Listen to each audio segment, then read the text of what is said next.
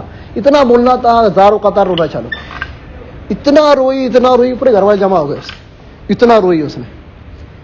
اور پھر کیا کری؟ بولے میں سوچ کے بولوں گا. بولے تم پہلے آدمی بولے جنہوں نے میرے سے ایسی بات کی ہے. بولے میں تو رو رہی کیوں, یہ پتا پہلے میرے کو, میرے سے ڈر لگ رہا کہ میں نے کچھ غلط بولا نہیں. بولے مجھے, بولے میرے کیے پہ افسوس ہوا. بولے اچانک میرا اندر سے دل رو رہا, اس لیے میرا آئی نا ایمان تھا نا اس کے دل کے اندر جاگا. تو اس نے کیا, بولے مجھے تھوڑا وقت دو. بولے مفتی صاحب, بولے میں کیا کروں گی, بولوں گی. بولے نہیں. میں نے پورے اس کو روانہ کر دیا دوسرے روم میں, گھر والوں کو بلایا. اللہ کے لیے کوئی اس کو ٹارچر نہ کرے, وہ جتنا دن یہاں رہنا چاہتی ہے رہے, اس کا خرچہ پانی پورا کرے, باہر والوں گھر میں لائے نہ, بلائے نہ, اور اس کے چرچے مت کرے گھر میں ہے. وہ جب جاتی ہے اس کو جانے دے. اس نے وقت لی, اللہ سے دعا کرے کہ بچی واپس آ جائے, اللہ سے دعا کرے. پھر کیا ہو گیا, کچھ دنوں بعد وہ رہی, وہ چلی گئی. پھر بہت دنوں تک اس کی میں نے کارگزاری نہیں لیا.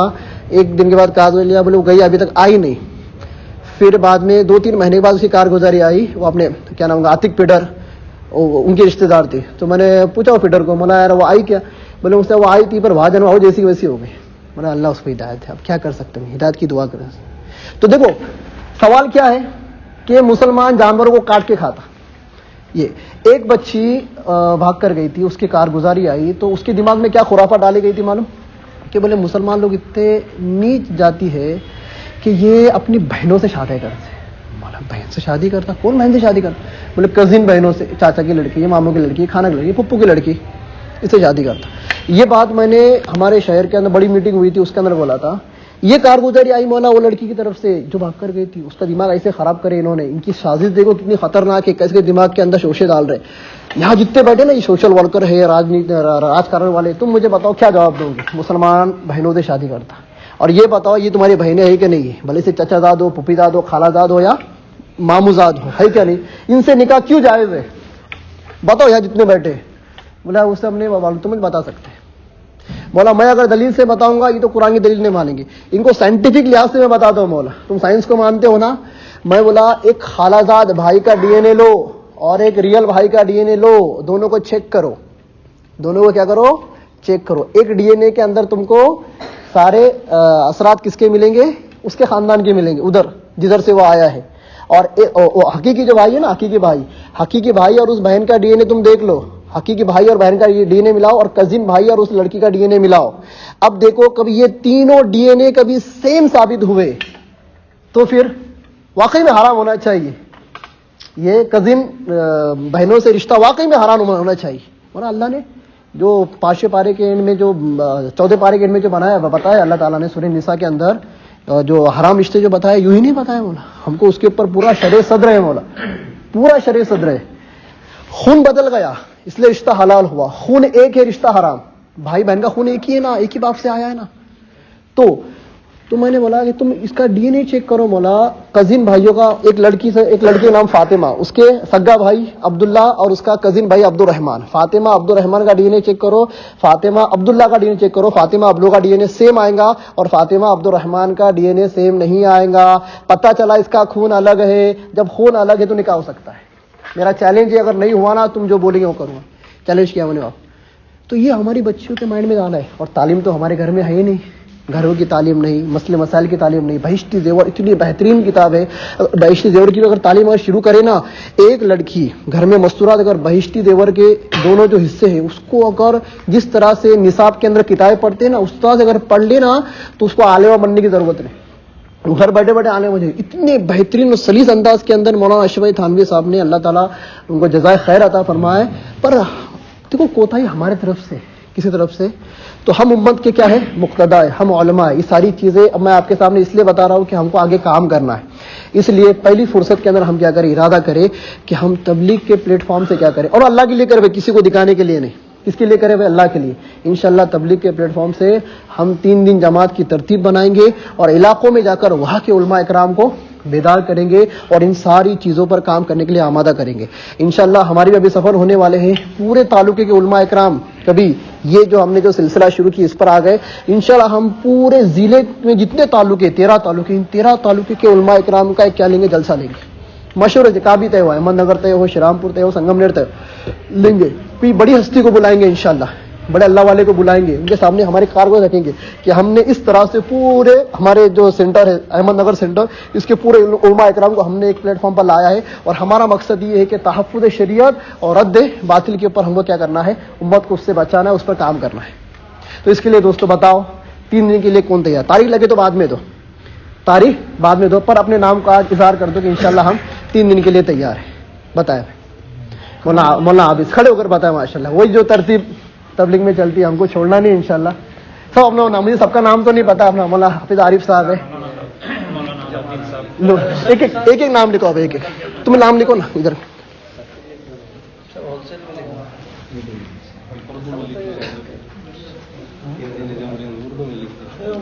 سب کے نام لکھا ہو. تھوڑے بڑی عمر کے مفتی صاحب ہونا ہمارے ساتھ میں.